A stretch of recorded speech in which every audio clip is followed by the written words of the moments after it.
उनका focal length क्या होता है 1/fe equal to 1/f1 plus 1/f2, 3 है तो f3 और f4 याद है। इसका मतलब कि फोकल लेंथ डिक्रीज हो जाता है, याद रखेंगे फोकल लेंथ क्या हो जाता है बच्चों, डिक्रीज हो जाता है। लेंस को जोड़ने से फोकल लेंथ घट जाता है।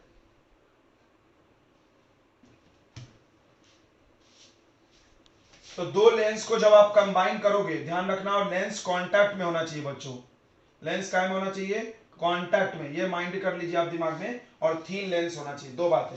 तो फोकल लेंथ जो आएगा टोटल इक्विवेलेंट वो आएगा 1/f1 प्लस f2, यानी घट जाएगा। पावर की बात करें, चलिए पावर की बात कर लेते हैं, थोड़ा सा पावर ऑफ लेंस की बात कर ले, ध्यान देंगे इधर, पावर ऑफ लेंस बच्चों, पावर ऑफ लेंस की बात कर ले। आपने बचपन में पढ़ा होगा power equal to one by focal length, focal length metre में होना चाहिए, ठीक है। पावर का मतलब होता है the reciprocal of focal length, the reciprocal of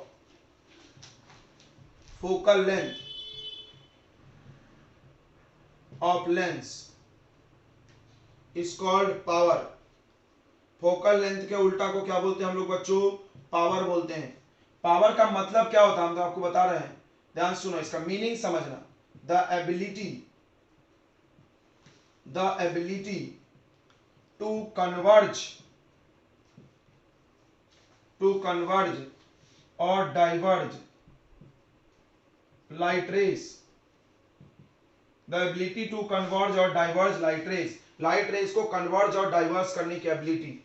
अब आप समझिए इसको कैसे, आप समझिए इसको कैसे, जैसे दो लेंस है, दो लेंस है, एक का फोकल लेंथ ज्यादा है, एक का फोकल लेंथ ज्यादा है, तो यहां लाइट को कन्वर्ज किया आगे ले आके।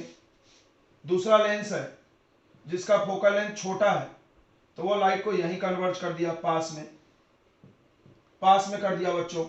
तो किसकी कन्वर्जिंग एबिलिटी ज्यादा है, देखो इसकी फोकल लेंथ मोर है तो इसकी कन्वर्जिंग एबिलिटी लेस है, दिख रहा है, आगे जाके मिला दिया। पास में कौन मिला सकता है, जल्दी कौन मिला देगा, जल्दी की बात करेंगे, जल्दी कौन कन्वर्ज करेगा, इसका फोकल लेंथ लेस है तो एबिलिटी टू कन्वर्ज मोर है,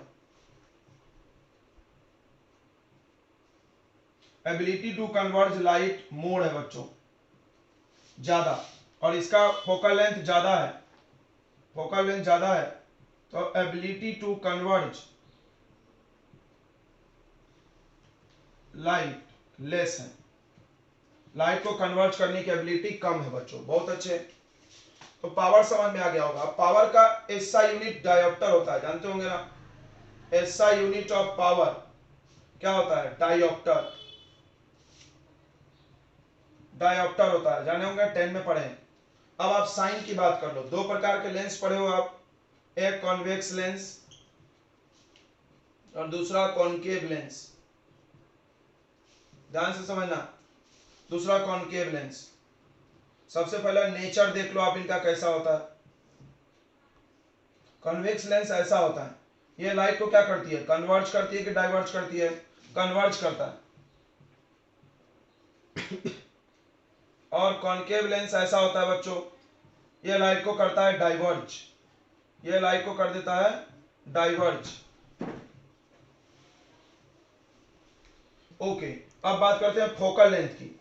देखिए इसकी फोकस इधर है तो फोकल लेंथ का साइन कैसा है, पॉजिटिव है, और इसका फोकल लेंथ कैसा है, निगेटिव है। अब देखो जो साइन फोकल लेंथ का होगा वही पावर का होना चाहिए, वही पावर का, क्योंकि पावर इक्वल टू 1/f है। लेंस में ऐसा ही होता है, तो पावर इसका कैसा होगा, पॉजिटिव, याद रखेंगे, और इसका पावर कैसा हो जाएगा, निगेटिव, साइन में याद रहेगा। कॉन्वेक्स लेंस का पावर कैसा हो जाएगा बच्चों, पॉजिटिव हो जाएगा, और कॉनकेव लेंस का पावर कैसा हो जाएगा, निगेटिव हो जाएगा। साइन कन्वेंशन क्लियर है ना, चलिए आई थिंक क्लियर होगा। अब बात कर लेते हैं पावर ऑफ मिरर की। पावर ऑफ मिरर, मिरर में भी पावर होता है, आपको पढ़ाया नहीं किया होगा 10th में, नोट कर लिया होगा आपने। चलिए power of mirror, power of mirror, चलिए आपको कुछ बातें बताते, इधर ध्यान देंगे। तुमने पढ़ा था मैग्निफिकेशन मिरर में क्या था, -b/u मिरर में था, और जब ये लेंस में आया तो क्या बन गया, +b/u, लेंस में साइन चेंज, मिरर में तुमने फॉर्मूला पढ़ा 1/b plus 1/u equal to 1/f। Lens में जब फॉर्मूला पढ़ने आए तो ऐसा हो गया, यानी आपने क्या देखा है, दोनों फॉर्मूले में साइन चेंज हो गया। इसी आइडिया को पकड़ के पावर का फॉर्मूला बना लो। देखिए लेंस का पावर, ध्यान देंगे, मिरर का पावर क्या होता है नहीं पता, लेंस का पावर होता है 1/f, तो मिरर का पावर क्या होगा, जल्दी से बोलो, -1/f। Did you get it? Obviously sign change हो रहा है, यहां से आ जाते समय साइन चेंज हो रहा है, देख लो आप, सारे फॉर्मूले हमने एक साथ लिख दिए मिरर और लेंस के, आपको कंफ्यूजन नहीं होना चाहिए। तो पावर ऑफ मिरर की बात कर लो, P equal to -1/f, focal length metre में होना चाहिए, और यहां भी पावर का यूनिट डायोप्टर ही है, यहां भी पावर का यूनिट बच्चों डायोप्टर ही है, पावर इन डायोप्टर, और focal length in metre, focal length metre में होना चाहिए। चलिए यहां भी साइन देख लेते हैं मिरर में। मिरर दो टाइप का होता है, कॉनकेव और कॉन्वेक्स मिरर, ठीक है। कॉनकेव मिरर ऐसा होता है, ये लाइट को कन्वर्ज करता है, कॉनकेव लाइट को कन्वर्ज करता है, कन्वर्जिंग, कन्वर्जिंग। इसका फोकल लेंथ बच्चों, इसका फोकल लेंथ इधर सामने होता है, सामने है तो निगेटिव होगा, फोकल लेंथ निगेटिव होगा तो पावर बच्चों पॉजिटिव हो जाएगा, याद रखो। अब तुम मिलाओ, अब तुम मिलाओ, लेंस का कन्वर्जिंग का भी पावर पॉजिटिव आया था, लेंस के भी लेंस का कन्वर्जिंग का पावर पॉजिटिव आया था, इसका भी आया, तो यहाँ माइनस क्यों लगाया, इसको सही साइन सही करने के लिए, इस साइन को सही करने के लिए। चलिए कॉन्वेक्स की देखिए, कॉन्वेक्स, ये कॉन्वेक्स मिरर है, कॉन्वेक्स बच्चों डाइवर्जिंग है, ऐसे पीछे बढ़ाओगे तो यहां मिलेगा, ये इसका फोकल लेंथ है, ये डाइवर्जिंग है, ये डाइवर्जिंग है, इसका फोकल लेंथ बच्चों पॉजिटिव होगा तो पावर निगेटिव होगा, ठीक है। आपको साइन क्लियर हो गया होगा, क्लियर हो गया बच्चों। अब बात कर लेते हैं कॉम्बिनेशन में इस फॉर्मूले को हम कैसे लगाएंगे, ठीक है, आपने नोट कर लिया। तो कॉम्बिनेशन ऑफ, जब आप लेंसेस करोगे बच्चों कॉन्टैक्ट में, तो आपको कौन कौन से फॉर्मूले आ गए मिल गए, तो 1/fe equal to 1/f1 plus 1/f2, यह फॉर्मूला मिल गया, जिससे आपको पता चल रहा है कि फोकल लेंथ डिक्रीज होता है, फोकल लेंथ डिक्रीजेस, पहली बात। दूसरा पावर की बात करते हैं, 1/f को हम पावर लिख सकते हैं ना, Pe टोटल पावर, और 1/f1 को P1 प्लस P2, तो पावर तो इंक्रीज हो गया, यानी कॉम्बिनेशन करने से पावर ऑफ लेंस इंक्रीज हो जाता है, पावर ऑफ लेंस इंक्रीज हो जाता है। चलिए मैग्निफिकेशन की बात कर लेते हैं, ME M1 into M2, magnification क्या हो जाएगा, M1 इंटू M2, यानी मैग्निफिकेशन भी इंक्रीज हो जाएगा, मैग्निफिकेशन भी इंक्रीज हो जाएगा। चलिए हम आपको इधर बता दे रहे हैं, साइड में आ जाओ, साइड में आ जाओ, मैग्निफिकेशन वाले का प्रूफ दे देते हैं, साइड में आ जाओ बच्चों, मैग्निफिकेशन वाले का हम आपको प्रूफ दे देते हैं। देखो ये तो प्रूफ किया हुआ है, तो ये फार्मूला का प्रूफ हमने किया नहीं था, तो इसका प्रूफ कर लेते हैं, ये हो गया था, ये इसके आधारित पे ये निकल सकता है तुरंत फार्मूला, ये इसको हम लोग कर लेते हैं बच्चों। देखो तो इसमें आपको डायग्राम याद होगा, यहाँ एक ऑब्जेक्ट होता था, फिर लाइट गया, पहले लेंस ने मोड़ा लाइट को, तो आपको यहां पर इमेज बन गया, फर्स्ट इमेज, इसको क्या बोलते थे, I1। तो आप एक काम करो, अब ऑब्जेक्ट को ऐसा हाइट में मानो, हम लोग क्या पॉइंट ऑब्जेक्ट माने थे ना, इसीलिए मैग्निफिकेशन नहीं आ रहा था, तो यहां पर ऑब्जेक्ट बन गया, और ऑब्जेक्ट ने इमेज यहां बनाया, कुछ भी बनाया होगा, बड़ा छोटा मान लो। फिर देखो ध्यान देंगे इधर, इमेज उल्टा होगा, चलो उल्टा है, ये I1 बन गया। फिर जब ये लाइट इस लेंस पे पहुंची थी तो फिर मुड़ गई थी, याद होगा, इसको फाइनल इमेज I2 बोला गया था, फाइनल इमेज क्या बोला गया था, I2, ये याद होगा आपको। चलिए अब बताइए, अगर हम फर्स्ट लेंस का मैग्निफिकेशन पूछे, फर्स्ट लेंस का मैग्निफिकेशन हम पूछे, तो तुम क्या बताओगे, height of image, height of image, इसका हाइट को हम लोग बोल देते हैं h डैश, तो इसको बोल दो हाइट ऑफ ऑब्जेक्ट, इसको बोल देते हैं हाइट ऑफ इमेज, और इसको h डैश, तो h डैश अपॉन ऑब्जेक्ट कौन है, ho आएगा, आएगा। m2 का वैल्यू जब निकालोगे तो इस लेंस के लिए देखो, ये 1 है, ये 2 है, इस लेंस के लिए ऑब्जेक्ट कौन है ये और इमेज कौन है ये, तो ऑब्जेक्ट का वैल्यू कितना हो गया ये इमेज का, तो H I upon H dash. अब आप क्या करो m1 इंटू m2 कर दो, m1 इंटू m2 कर दो, तो देखो h dash upon ho into H I upon H dash cancer, क्या आ गया एच आई अपॉन ho। अब बताओ एच आई क्या है फाइनल इमेज और ho क्या है ऑब्जेक्ट, तो क्या हम बोल सकते हैं मिला करके दोनों लेंस का मैग्निफिकेशन, बिल्कुल, क्योंकि ये मिलने के बाद ऑब्जेक्ट और ये इमेज है, तो this will be final magnification m1 into m2 equal to m. This is the proof of this formula. Okay, I think you get it. तो आप इसको जल्दी से नोट कर लीजिए, कॉम्बिनेशन ऑफ थीन लेंसेस यही है, इसके क्वेश्चन हम लोग करेंगे ऑफ थीन लेंसेस। ठीक है, नोट कर लिया आपने। इसके बाद आता है बच्चों कटिंग ऑफ लेंसेस, लेंस को काटना। तो थोड़ा समझेंगे, कोई आपके पास लेंस है, अगर आप लेंस को ऐसे काट दिए वर्टिकली, अगर आप वर्टिकली काटे सीधा सीधा तो ये टूट जाएगा ऐसे, तो ये ऐसे टूट जाएगा बच्चों। एक लेंस ऐसा आएगा और दूसरा लेंस ऐसा आएगा। इस लेंस का फोकल लेंथ मान लो f है, दोनों का सेम रहेगा, और इसका कैपिटल F है। तो जब आप वर्टिकली काटते हो तो फोकल लेंथ डबल हो जाता है, जबकि आप वर्टिकली काटते हो तो फोकल लेंथ क्या हो जाता है डबल्ड हो जाता है। डबल, इधर ध्यान दो रे, फोकल लेंथ डबल हो जाता है बच्चों, बहुत आसान है। मतलब इसका फोकल लेंथ अगर 5 सेंटीमीटर है तो इसका फोकल लेंथ कितना हो जाएगा 10, इसको स्मॉल f लिखो, इसको कैपिटल F। तो इसको हम लोग प्रूव भी कर सकते हैं, कोई बड़ी बात नहीं है, प्रूव भी कर सकते हैं। देखो इधर कैसे 1/f कंबाइन किया हमने, देखो क्या तुम बोल सकते हो कि इन दोनों लेंस से मिलकर के ये लेंस बना है, क्या हम बोल सकते हैं कि इन दोनों लेंस से मिलकर के ये लेंस बना है, कॉम्बिनेशन। अभी हम आपको कॉम्बिनेशन का फॉर्मूला पढ़ाए थे, क्या फॉर्मूला था कॉम्बिनेशन का, 1/fe equal to 1/f1 plus 1/f2।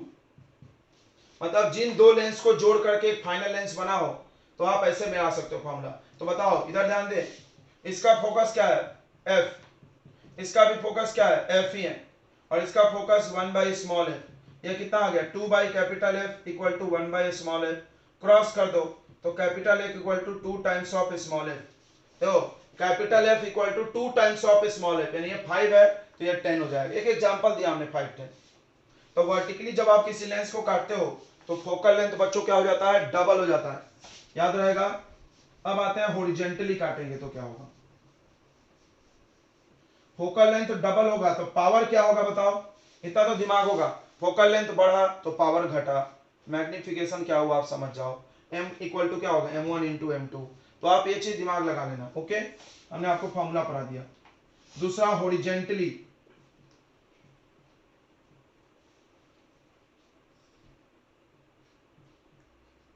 अगर आप उसको हॉरिजॉन्टली काटोगे, जैसे कोई लेंस है ऐसे और आप ऐसे ऐसे काट दो,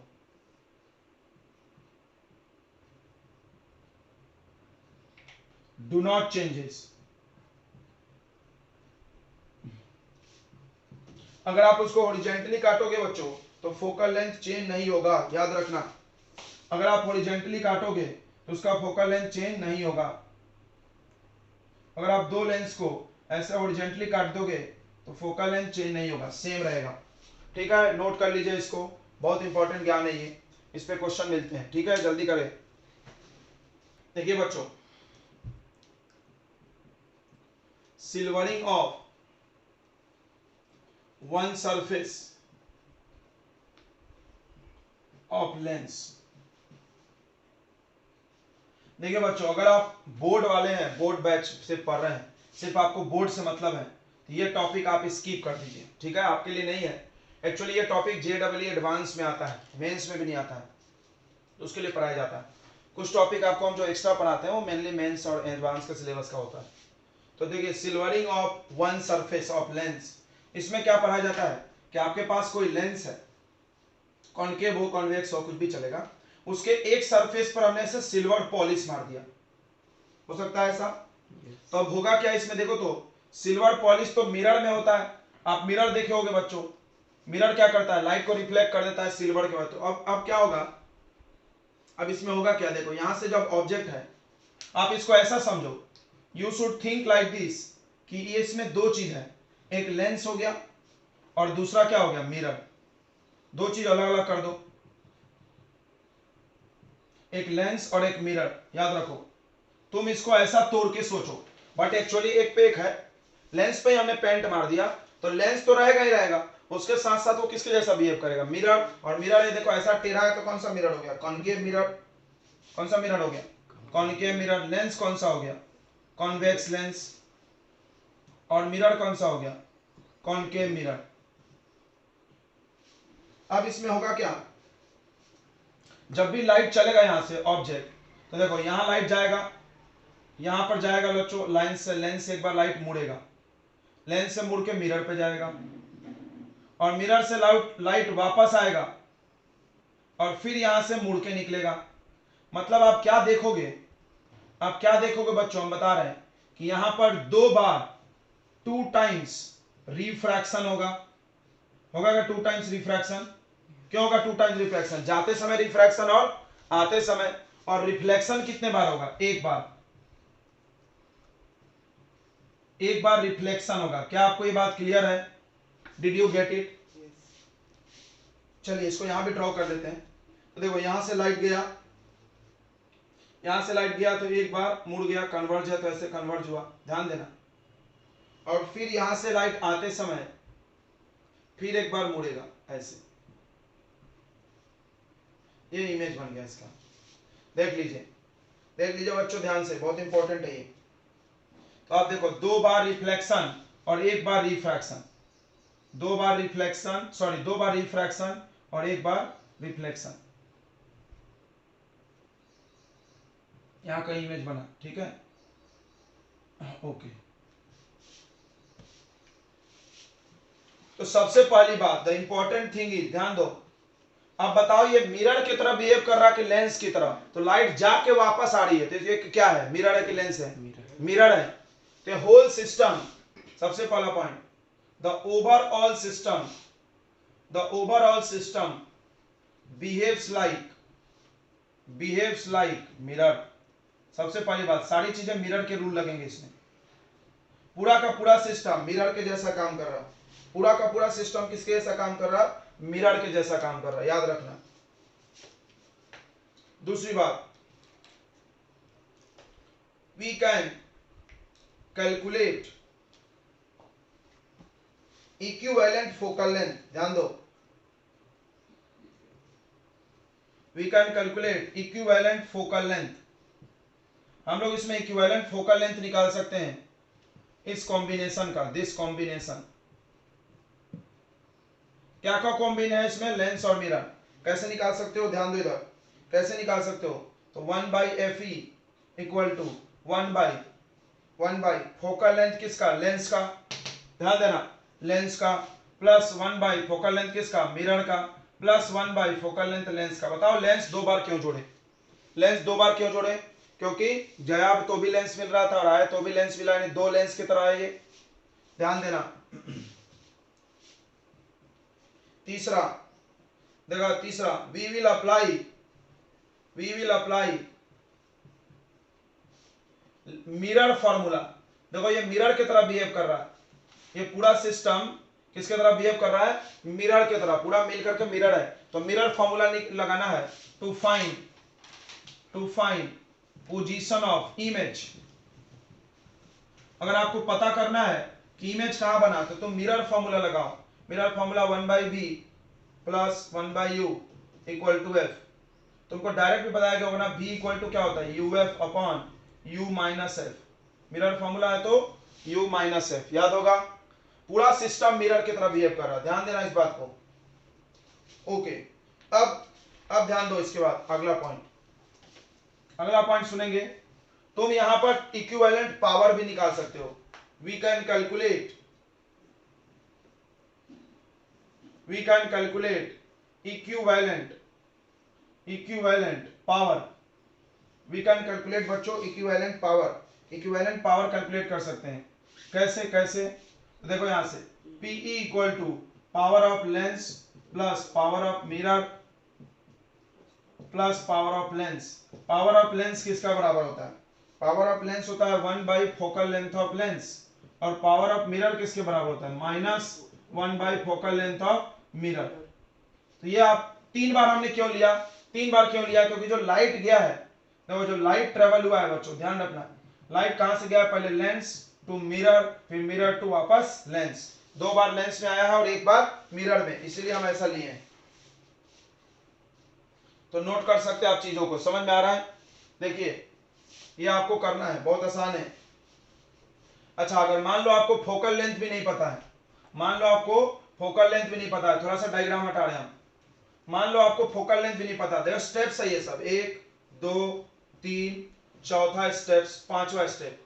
अगर इफ फोकल लेंथ, सुन लेना, if focal length is not known, अगर फोकल लेंथ नहीं पता है तो बताओ कैसे निकालते फोकल लेंथ? मिरर ए फार्मूले से, लेंस मेकर फार्मूला से। फोकल लेंथ ऑफ लेंस निकलेगा इससे, मिरर का इससे निकलेगा 1 by f l equal to, क्या फॉर्मूला लगता है? Mu l upon mu m minus 1 by r one minus 1 by r two. पूरे फॉर्मूले हमने आपको रटा दिए हैं क्वेश्चन करा करा के। तो क्वेश्चन करने से यही फायदे हैं कि फॉर्मूले अलग से याद नहीं करने पड़ते, बनाते बनाते याद रहता है। चलिए, तो हमने आपको 5 स्टेप्स बताए हैं जो इसके क्वेश्चंस में फॉलो किए जाएंगे अकॉर्डिंग टू द क्वेश्चन, क्या पूछा गया है। नोट कर लीजिए फटाफट। आंसर भी मिला ना? आंसर चलिए बच्चों, ये क्वेश्चन हम लोग कर रहे हैं कॉम्बिनेशन ऑफ लेंसेज का। तो आपको क्या बताया गया था कल? किसको आप ऐसे तोड़ दो, इसको आप ऐसे तोड़ दो तो आपको आराम से समझ में आएगा। ऐसा तोड़ दो, देखो ऐसे, और एक मिरर अलग, समझ में आ रहा है ना? अब क्या होगा, ये ऑब्जेक्ट से लाइट जाएगा, ऑब्जेक्ट से जब लाइट जाएगा तो एक बार लेंस से रिफ्रैक्ट होगा, होगा कि नहीं होगा बताइए? एक बार लेंस से रिफ्रैक्ट होगा, ये लेंस हो गया, फिर यहाँ पहुंचेगा, फिर वापस यहाँ पे मिरर पे रिफ्लेक्शन होगा, और फिर आते समय लेंस से वापस रिफ्रैक्शन होकर यहाँ इमेज बनेगा। बोलो समझ में आ रहा है बच्चों? ओके, तो हम लोग क्या करेंगे, इक्विवेलेंट पावर निकालेंगे। इक्विवेलेंट पावर कैसे निकालते हैं बताइए? P e equal to power of lens plus power of mirror plus power of lens. ठीक है, सबको समझ में आ रहा? बताइए ये पूरा सिस्टम किसके तरह काम करेगा? मिरर की तरह। पूरा सिस्टम किसके तरह काम करेगा? मिरर। और मिरर के पावर का फॉर्मूला क्या होता है? मिरर के पावर का फॉर्मूला क्या होता है? -1 बाई एफ ई, होगा क्या? माइनस लेंस के पावर का formula +1 by focal length of lens.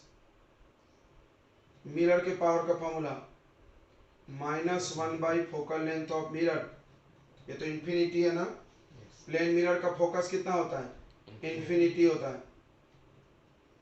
Lens का वहां दिया हुआ है, +1 by focal length of lens. ये समझ में आ गया? सबको बताएंगे। माइनस यहाँ क्यों लिए? पावर नहीं निकालना है तुमको, तुमको इमेज दूरी निकालना है, और इमेज दूरी निकालने के लिए भी पता, फोकस पता होना चाहिए, फोकस पता होना चाहिए, और ऑब्जेक्ट दूरी पता ही है। दिख रहा है तुमको? यू देखो, यू पता है, कितना पता है? यू -20। अगर तुमने एफ ई निकाल लिया, टोटल फोकल लेंथ, तो फोकस और यू के मदद से क्या निकल जाएगा? बी निकल जाएगा। तो 1 by 15 centimetre -1 by infinite mirror का +1 बाई 15, आ जाएगा बताइए 2 बाई 15।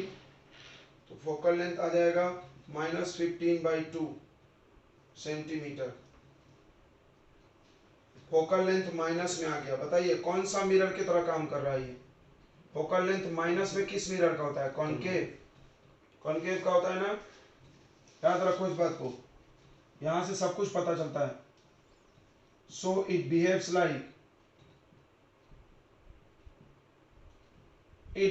Like concave mirror. ये बच्चों कॉनकेव मिरर की तरह काम कर रहा है। मिरर तो है ही, लेकिन कॉनकेव वाला मिरर हो गया। अब हम लोग इमेज डिस्टेंस निकालेंगे, ठीक है?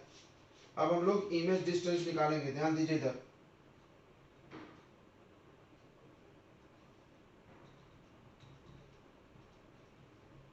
तो क्या फॉर्मूला लगाओगे, मिरर का लगाओगे कि लेंस का?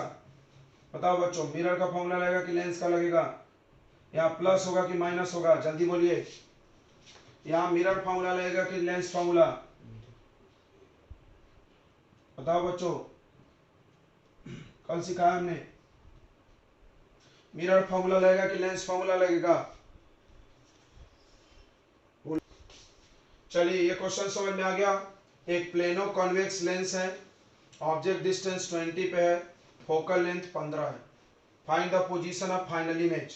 देखिए इमेज का पोजीशन चाहिए यानी भी, तो भी के लिए आपको यू और एफ ही पता होना है। एफ यानी इक्विवेलेंट फोकल लेंथ, इसका मिला करके कितना फोकस है सबको। तो सबसे पहले एफ ही निकालते हैं। तो कोई सोच रहा होगा एफ ही निकालने के लिए हम लोग मेकर फार्मूला यूज करते हैं। मेकर कब यूज करते हैं? जब रेडियस ऑफ कर्वेचर दिया रहता, दिया ही नहीं है तो वो यूज नहीं करते। मान लो इसका आर दिया रहता और रिफ्रैक्टिव इंडेक्स तो यूज करते, समझ रहा है ना? मेकर फार्मूला यूज नहीं करेंगे, तो हम लोग ये फार्मूला यूज करेंगे, इक्विवेलेंट पावर। देखो तो लाइट यहाँ से जब चलेगी तो पहले लेंस से मुड़ेगी, फिर यहाँ मिरर पे जाएगी, फिर लेंस पे आएगी, दो बार लेंस एक बार mirror, lens mirror lens. Mirror का फॉर्मूला में माइनस लगता है और लेंस में प्लस, फोकस में। बस ऐसा लगा दिए, उसके बाद वैल्यू रख दिए, यहाँ से एफ ई आ गया, एफ ई आ गया, यू है एफ ई है। तो ये पूरा सिस्टम मिरर की तरह काम कर रहा है। चूंकि फोकल लेंथ निगेटिव है तो कॉनकेव मिरर की तरह काम कर रहा होगा, क्योंकि कॉनकेव मिरर का फोकल लेंथ क्या होता है? निगेटिव होता है। तो हम मिरर फॉर्मूला यूज करेंगे। तो मिरर फॉर्मूला यूज करेंगे तो v इक्वल टू डायरेक्ट यहाँ पर माइनस होता है, याद है ना? यहाँ मिरर फॉर्मूला में प्लस है तो यहाँ माइनस है, लेंस में यहाँ माइनस है तो यहाँ प्लस है, याद रखना इस ट्रिक को। फिर इससे सॉल्व करके आ गया, यानी इमेज जो बन रहा -12 पे बन रहा। देखो ये 20 पर रखा था और इमेज कहाँ बन रहा है? 12 पे, यानी ये थोड़ा सा पीछे बन रहा है। ठीक है, समझ में आ गया आप सभी लोगों को? तो ये बच्चों कॉम्बिनेशन ऑफ लेंसेस है। इसमें बहुत सारे लेंस मिल दे देंगे, कोई भी 2 3 भी दे सकते हैं, 3 भी दे सकते हैं बच्चों। तो आप तीनों का ऐसे ही करना है। देखिए इसमें 3-4 स्टेप्स है। पहला स्टेप्स ये फॉर्मूला लगेगा, यहाँ से पावर निकलेगा या फोकल लेंथ निकल जाएगा, या कभी कभी मेकर फार्मूला भी लग सकता है। फोकल लेंथ अगर नहीं दिया है तो लेंस का निकालने के लिए मेकर फार्मूले से सिर्फ लेंस का फोकस निकलेगा, मिरर का नहीं। मिरर का फोकल लेंथ अगर नहीं दिया तो यहाँ से शायद निकल जाए, और अगर ऑब्जेक्ट इमेज के बारे में कोई सूचना है तो यहाँ से निकलेगा।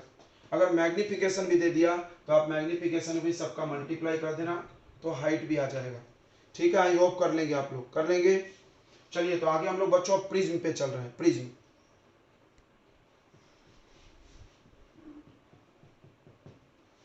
चलिए बच्चों तो हम लोग पढ़ रहे हैं प्रिज्म। प्रिज्म आपने स्कूल में देखा होगा, देखिए प्रिज्म के बारे में बता दें। ये प्रिज्म है, प्रिज्म का इसको हम बेस बोलते हैं और इसको बोलते हैं angle of prism, A, angle of prism. आप कोई बोला सर इसको क्यों नहीं बोलते, इसको क्यों नहीं बोलते, तो उसका भी हम जवाब दे रहे हैं। तो और ये जो रेक्टेंगुलर सरफेस दिख रहा, इसको हम लोग बोलते हैं रिफ्रैक्टिंग सरफेस।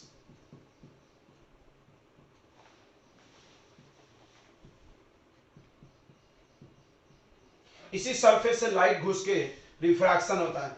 सभी लोग इस बात को ध्यान देंगे बच्चों, इधर ध्यान देंगे। अब बच्चों ध्यान दो, ये जो लाइट है, लाइट जिन दो सरफेस से निकल के गुजरा उन्हीं दो के बीच का को एंगल ऑफ प्रिज्म बोलते हैं। थोड़ा सा इसको समझेंगे, थोड़ा सा एक एग्जांपल से समझेंगे एंगल ऑफ प्रिज्म का डेफिनेशन। देखो रे, इधर ध्यान दो, ये एक प्रिज्म है जिसमें ये एंगल 30 है, 60 है और ये एंगल 80 है। मान लो आपका लाइट यहां से एंटर होके यहां निकला, सॉरी ऐसे निकला, तो ये आपका फर्स्ट लाइट है। तो आप बताइए लाइट किन दो सरफेस से निकला है? तो ये प्रिज्म है बच्चों, प्रिज्म में ये बेस है और ये दो जो रेक्टेंगल सरफेस है ना, रेक्टेंगल, इसको हम लोग रिफ्रैक्टिंग सरफेस बोलते हैं। और लाइट इसी सरफेस से घुस के इधर से उधर, उधर से इधर होता है। अब ये देखो एक प्रिज्म है, इसमें ये एक लाइट गया, तो अब लाइट देखो कौन से सरफेस से घुसा है, इस और इस सरफेस से, तो इन दोनों के बीच का एंगल, तो लाइट 1 के लिए फॉर फर्स्ट केस के लिए एंगल ऑफ प्रिज्म कितना है बताओ? 60 डिग्री। समझ में आ रहा है? इससे घुसा इससे निकला, इन दोनों के बीच। अब देखना दूसरा केस, यहां से लाइट एक गया, यहां से एक लाइट गया बच्चों, ध्यान देना, यहां से एक लाइट हमने डाला, ऐसे मुड़ा, ऐसे निकल गया। अब बताओ ये सेकंड केस के लिए कौन है angle of prism? For second case angle of prism कितना है बच्चों? 80 डिग्री। क्यों है? क्योंकि लाइट इस सरफेस से गया और इससे निकला।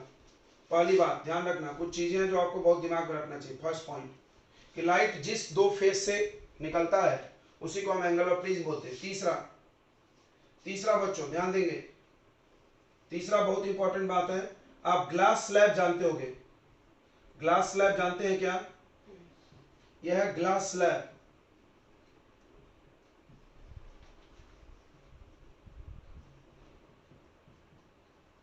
तो ग्लास स्लैब में बच्चों आपने पढ़ा होगा कि ग्लास स्लैब में लैटरल डिस्प्लेसमेंट होता है, लैटरल डिस्प्लेसमेंट। लेकिन आपको ये नहीं पता होगा ग्लास स्लैब भी एक प्रिज्म की तरह काम कर सकता है। देखो कैसे, यहां से तुमने लाइट डाला और लाइट यहां से निकल गई बगल वाले फेस से। समझा क्या? समझा बच्चों?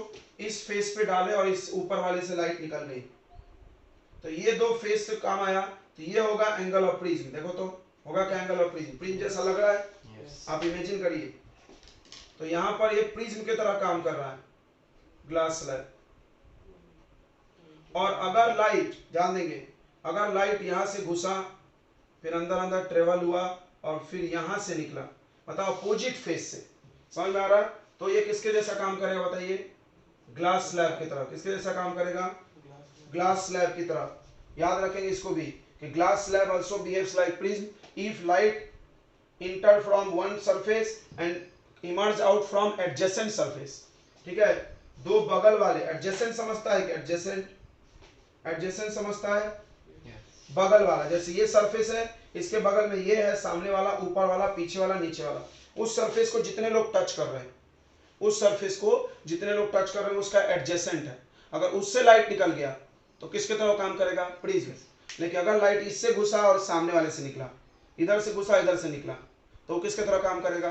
ग्लास स्लैब की तरह। किसकी तरह काम करेगा? ग्लास स्लैब की तरह। ठीक है, यदि light, if light emerges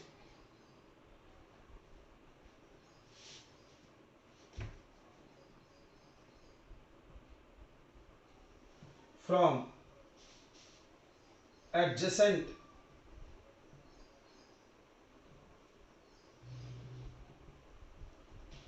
adjacent surface, then glass slab behaves like prism। दूसरा point, if light emerges from two opposite faces,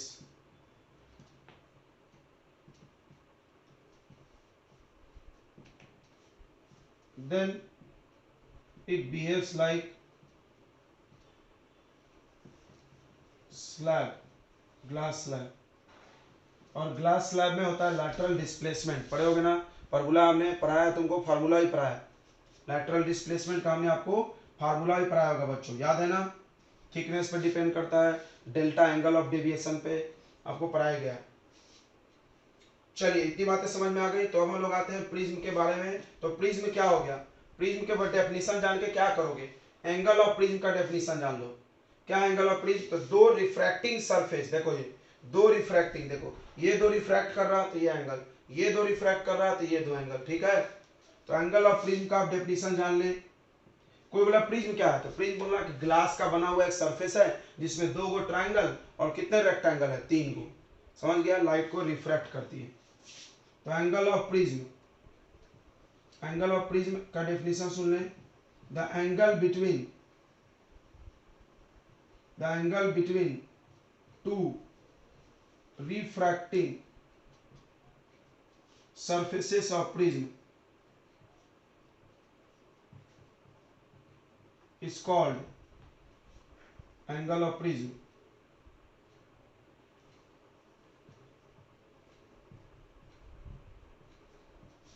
उसको हम लोग एंगल ऑफ प्रिज्म बोलते हैं। ठीक है, एंगल ऑफ प्रिज्म फिक्स नहीं है कि ऊपर वाला ही है। समझ में आ गया ना? यहां से लाइट गया, यहां निकला तो ये एंगल, यहां से गया, यहां निकला तो ये एंगल होगा। ठीक है, अगर यहां से घुस के ये निकला तो यह एंगल हो जाएगा। ओके, तो आपने नोट कर लिया होगा इतना। आगे बढ़ा जाए तो बार बार एंगल ऑफ डेविएशन मिला आपको, फिर से आपको बता दे। देखो इधर ध्यान दो रे, जब लाइट रिफ्लेक्ट हुई है, सोड़ा है, जब लाइट रिफ्लेक्ट हुई, लाइट ऐसे आई और ऐसे मुड़ के गई, तो भी एंगल ऑफ डेविएशन था। याद है, इसको बोलते थे डेविएशन, बोलते थे। तो डेविएट मतलब वो जिधर जा रही थी और जहां पहुंच गई उसके बीच का एंगल, इंसिडेंट रे और रिफ्लेक्टेड रे। फिर उसके बाद आपने पढ़ा होगा एंगल ऑफ डेविएशन रिफ्रैक्शन में। तो लाइट ऐसे आई, टक टक टक टक, ये मिल गई टुवर्ड्स द नॉर्मल, इसको जाना था ऐसा, तो ये हो गया एंगल ऑफ डेविएशन। यहां भी डेविएशन दिख रहा है, यहां भी डेविएशन दिख रहा है, ठीक है। तो डेविएशन हर जगह है बच्चों, ध्यान रखिएगा, ठीक है। ओके, अब बात करते हैं प्रिज्म में एंगल ऑफ डेविएशन। प्रिज्म में एंगल ऑफ डेविएशन थोड़ा ध्यान दें। ये एक प्रिज्म बना लीजिए और एंगल ऑफ डेविएशन देख लीजिए बना के। देखिए यहां से हमने लाइट डाल दिया, एक इंसिडेंट रे हो गया ये पॉइंट पे हमने डाला। अब ये कहां जाएगी इसका पता करने के लिए तुमको क्या खींचना है, यहां पर नॉर्मल। तो ये नॉर्मल हमने ड्रॉ कर दिया। नॉर्मल के साथ जो एंगल बनता है बच्चों उसको बोलते हैं एंगल ऑफ इंसिडेंस आई। बहुत अच्छा। अब ये ऐसे जाने वाली थी लेकिन अब जा नहीं पाएगी, ये रेयर से डेंसर जा रहा है, ये रेयर से डेंसर जा रहा है बच्चों, तो ये टुवर्ड्स द नॉर्मल मुड़ेगी, ऐसा हो जाता है। और इसका नाम दे दिया गया are, angle of refraction, R1 भी बोल सकते हो। ये एंगल ऑफ प्रिज्म हुआ। क्यों हुआ एंगल? क्योंकि इससे घुस के इससे निकल रहा है, इन दो सरफेस का यूज हो रहा है, जो दो सरफेस रिफ्रैक्शन में यूज होते हैं उनके बीच का एंगल। फिर यहां पर लाइट कहां जाएगी, डेंसर से रेयर जा रहा, अवे मुड़ेगा, तो नॉर्मल ड्रॉ कर लेते हैं हम लोग। ये नॉर्मल हो गया, नॉर्मल में नाम लिखते जाओ n डैश, ठीक है, दोनों यहां मिल रहा है। अब ये ऐसे जाने वाला था, नहीं जाएगा, अब ये मुड़ेगा। अच्छा, इस एंगल को हम लोग R2 बोल देते हैं, R2। क्यों R1 R2 बोल रहे हैं? मे बी नॉट इक्वल, शायद इक्वल नहीं भी हो, क्योंकि ये दोनों पैरेलल नहीं है। देखो ग्लास स्लैब में होता था हमेशा इक्वल, थोड़ा समझना, ग्लास स्लैब में इक्वल होता था, यहाँ नॉर्मल डाले फिर यहाँ डाले, याद आ रहा है। तो ये R1 और ये R इक्वल होता था हमेशा, क्योंकि ये पैरेलल लाइन है और ये अल्टरनेट एंगल है। यहाँ लग रहा है कि पैरेलल लाइन अल्टरनेट एंगल नहीं, इट मे बी इक्वल और मे नॉट बी इक्वल। कब इक्वल होगा कब नहीं हम आपको सब सिखाएंगे। याद रखना, ग्लास स्लैब में आर आर इक्वल होता है, आर आर इक्वल होता है, तो यहाँ पर आई और ई भी इक्वल होता है हमेशा। ग्लास स्लैब में ये वाला आर ये वाला आर इक्वल है, तो ये वाला आई और ये वाला आई भी इक्वल है, ऑलवेज लिख दो, ऑलवेज ग्लास स्लैब में। लेकिन यहाँ पर ऑलवेज इक्वल नको नहीं, कब इक्वल हम आपको बताते हैं। तो देखो ये आई हो गया R1 R2, इसका नाम क्या होगा, E, angle of emergence, angle of emergence. अब देखो इसको पीछे बढ़ाइए, इसको बोलते हैं एंगल ऑफ डेविएशन। समझ में आ गया। इंसिडेंट रे, ये इंसिडेंट रे है क्या, और ये कौन सा रे है, इमर्जेंट रे, और ये कौन सा रे है बच्चों, इंसिडेंट रे। तो angle between incident ray and emergent रे। अच्छा एक और बात ध्यान दो, पहले सरफेस, ऐसा भी सवाल आ सकता है, ये आपका फर्स्ट सरफेस है, ये आपका फर्स्ट सरफेस है, और ये कौन सा सरफेस है, सेकंड। फर्स्ट सरफेस ने कितना डेविएशन प्रोड्यूस किया, फर्स्ट सरफेस ने कितना डेविएशन प्रोड्यूस किया बच्चों, ये हम आपको यहां मार्क कर दे रहे हैं, दिस इज डेल्टा 1। देखो ऐसे लाइट जा रही थी, पहले सरफेस ने इतना मोड़ा। अच्छा दूसरे सरफेस का बताओ, दूसरे सरफेस का देखो, लाइट ऐसे जा रही थी, टक टक। दूसरे सरफेस का बताओ, ऐसे लाइट जा रही थी देखो, और लाइट ने यहां भेज दिया, तो इतना मुड़ा है, तो क्या ये एंगल और ये एंगल इक्वल होगा, बिल्कुल। समझ में आ रहा, देखो ना, वर्टिकल अपोजिट एंगल, ऐसे ये गया, ऐसे ये गया। फिर से देखो, ऐसे जा रही थी, यहां पहुंच गई, ये हुआ क्या डेविएशन, ये वाला, और इसको हम इसके बराबर बोल सकते कि नहीं। तो देखो फर्स्ट सरफेस का डेविएशन और ये सेकंड सरफेस का, दोनों को मिला दोगे तो इसके बराबर आएगा। क्या बात है, एक्सटीरियर एंगल प्रॉपर्टी। बहुत सारी इंपॉर्टेंट बातें हम आपको बता रहे हैं, ज्ञान ऑफ द डे। देखो डेल्टा 1, डेल्टा 1 हो गया angle of deviation angle of deviation produced by first surface, पहले सरफेस के द्वारा। उसके बाद डेल्टा टू, ये क्या होगा, angle of deviation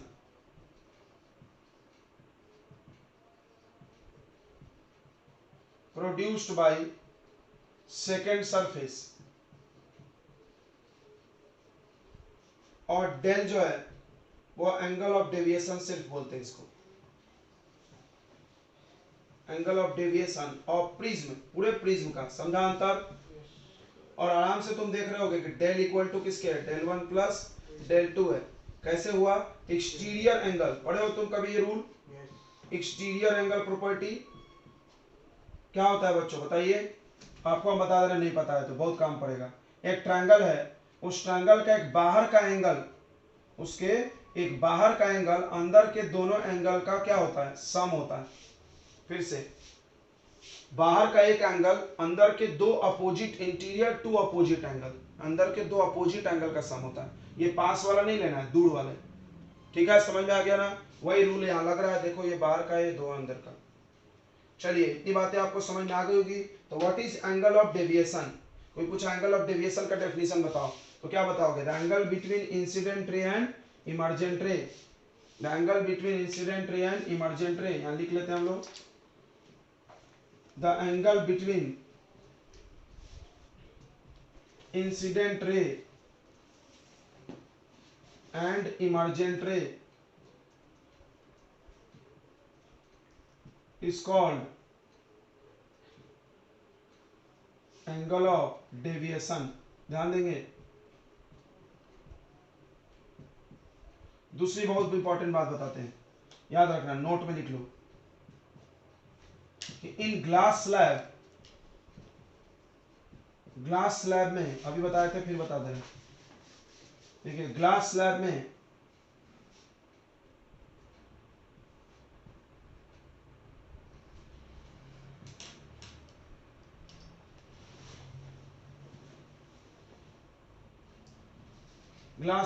I equal to r always, but in prism it is not always equal। हमेशा इक्वल नहीं होता भाई, कभी कभी होता है। कब होता है आपको बताएंगे। चलिए, ये ध्यान रखना, कोई आपको इसमें फंसा मत दे कि I इक्वल टू ई होता है। बच्चे ये पढ़ के जाते हैं, बोल देंगे होता है, ले लग गई तेरे तो लग गई। चलिए, तो आपको आई थिंक इतना समझ में आ गया होगा। आगे बढ़ते हैं हम लोग। कॉन्सेप्ट है थोड़ा सा,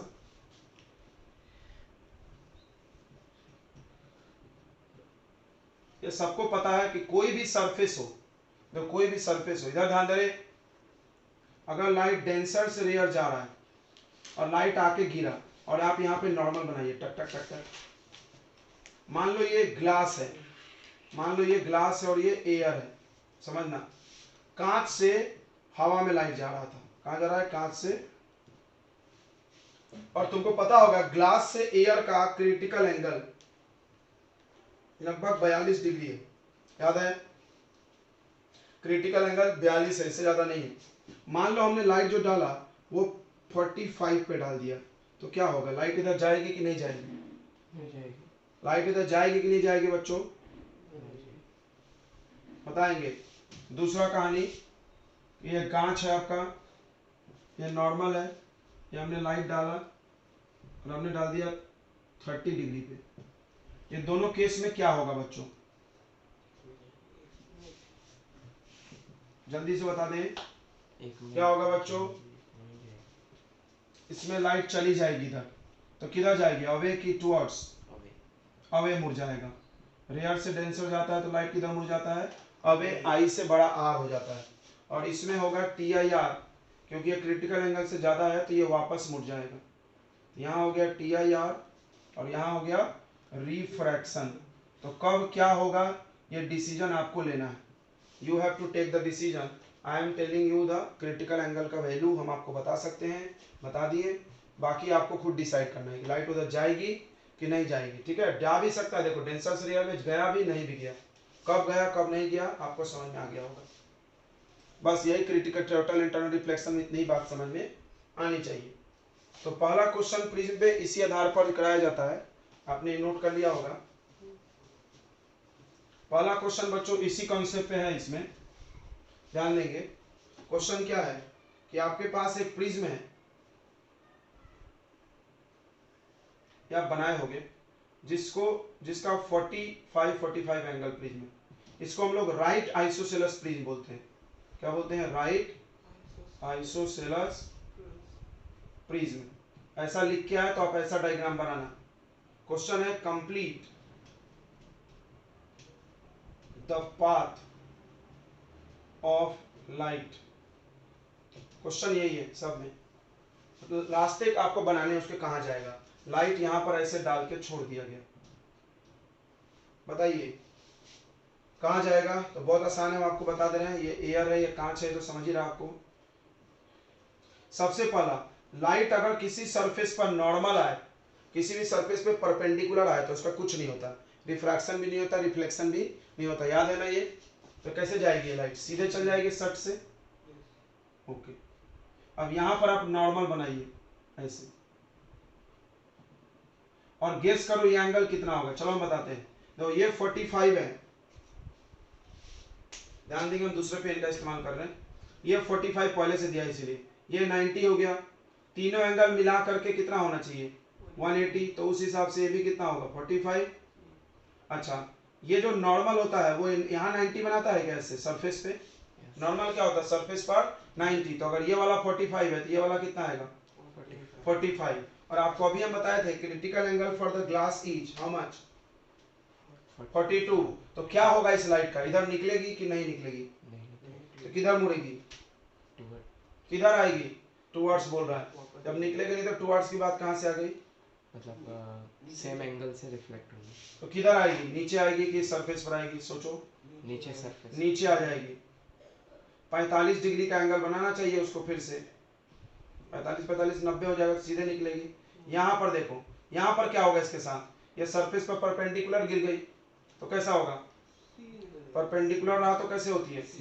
सीधे निकल जाएगी। ये देखो हमने पाथ कंप्लीट कर दिया। आपको समझ में आ गया? आपको ये समझ में आ गया क्या? खुद से बनाया हमने पाथ। चलिए दूसरा क्वेश्चन।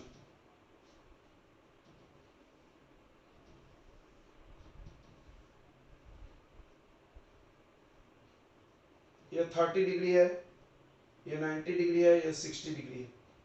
ये राइट आइसोसेलस प्रिज्म नहीं है। ये लाइट यहाँ हमने डाल दिया परपेंडिकुलर। आई का वैल्यू 42 है, बताया था हमने IC। चलिए बताइए किधर जाएगा? बहुत अच्छा है ये भी। सीधे से। यहाँ से तो सीधे जाएगा, राइट। यहाँ से ये सीधे जाएगा। देखिए हम अगला पेन ब्लू यूज करेंगे तो अच्छा लगेगा, समझ में। फिर यहाँ पर आपको बनाना होगा नॉर्मल। अब देखो थोड़ा टेढ़ा हो गया।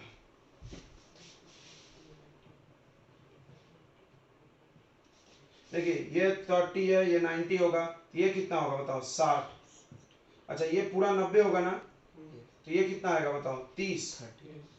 बताओ 30 रहने पे लाइट नीचे लौटेगी कि नहीं लौटेगी? TIR होगा कि नहीं होगा? नहीं होगा। नहीं होगा तो ये डेंसर से रेयर निकल जाएगी, तो किधर मुड़ के जाएगा? अब इस एंगल को आप क्या बोलोगे? इस एंगल को कुछ भी बोल लो, R बोल लो। और इस R को आपको कैलकुलेट करना होगा, तभी ना तुम बनाओगे। 30 है, 60 है, अपनी मर्जी थोड़ी मार दोगे। तो देखो हम R निकाल के दे रहे हैं, ध्यान दो। R कैसे निकलेगा? स्नेल्स लॉ से। Use Snell's law. यहाँ स्नेल्स लॉ ने लगाया क्योंकि TIR हो गया। अगर TIR नहीं होता तो लगाना पड़ता, क्योंकि अगर TIR होगा तो angle of incidence direct equal किसके हो जाता है? एंगल ऑफ रिफ्रैक्शन के। तो ये 45 काम हो गया। पाथ बनाने का मतलब तुमको R भी बताना है। अब यूज स्नेल्स लॉ। तो बहुत सारे लोग मिलेंगे जो Snell's law sin I by sin R बोलते हैं, तो आप ऐसा नहीं बोलेंगे, आप गलत कर रहे हैं, ऐसा नहीं बोलेंगे।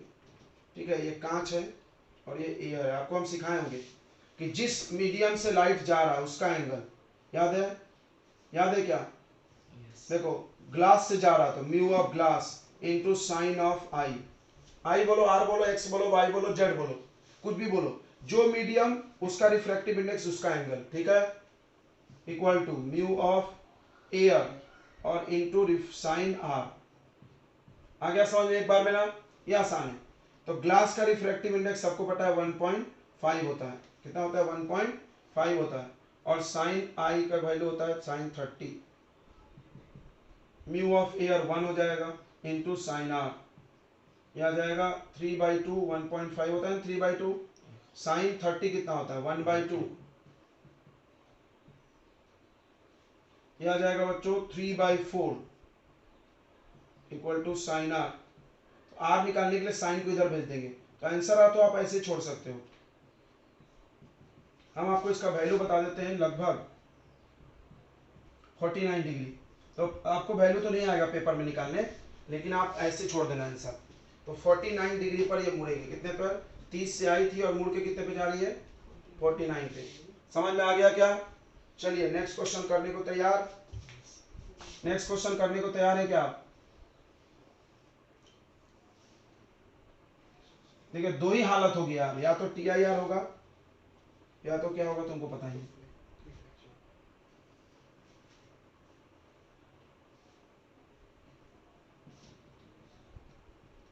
चलिए ये हमने बना दिया, जल्दी से बना दीजिए। चलिए बच्चों जल्दी से झटाझट। यहाँ 16 बताइए बच्चों, जल्दी से बताइए आंसर फटाफट। चलो ये पाथ आपको समझ में आ गया होगा ना? ये लाइट ऐसे परपेंडिकुलर डाले, ये 60 है 90, तो ये 30। देखो 30 को आई मत मान लेना, कुछ मूर्ख बच्चे 30 को आई ले लिए। एंगल ऑफ इंसिडेंस का डिफिनीशन होता है नॉर्मल और इंसिडेंट रे। ये 30 तो ये 60, ये आई है 60 आई है तो TIR होगा, 60 से ही मुड़ के इधर जाएगा, यहाँ पहुंचा। ये 60 तो ये 30 तो ये 90 तो ये 60 और ये 30। फिर अब आई का वैल्यू, ये आई हो गया। जब आई 30 हुआ तो TIR नहीं होगा, बाहर आ जाएगा और आर निकाल लो 49। ठीक है, अब ये क्वेश्चन है रिफ्रैक्टिव इंडेक्स ऑफ लिक्विड निकालना है, और ये कंडीशन है बच्चों ग्रेजिंग इमरजेंस इसको बोलते हैं।